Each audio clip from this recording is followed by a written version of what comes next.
Yes. So I think there's a couple different issues hovering around in different perspectives. One of them has to do, I mean, we really have to look at this from the perspective of the Coastal Act and Coastal Development Permit, from the approved, from the certified land use plan.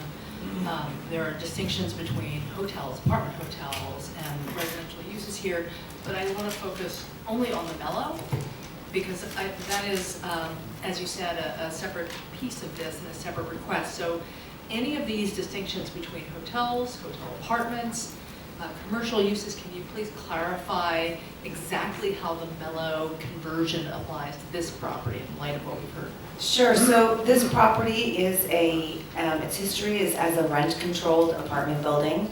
Some of those units have been vacated and turned into short-term rentals, but it has existed as a rental property. My husband was actually a renter there in the 80s and paid really low rents, coincidentally. I know that we have some other folks in the audience who hopefully will testify, who have been renters previously at this building.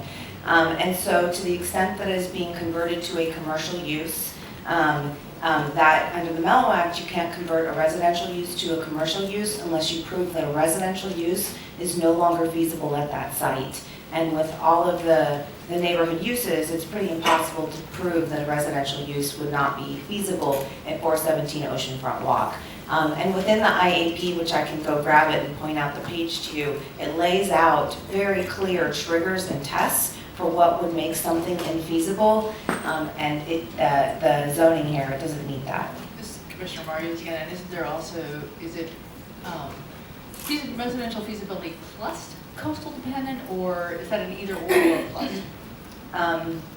So it's a plus. So you have to prove that something is not feasible, and it has to be a coastal dependent use like a cannery or a fishery.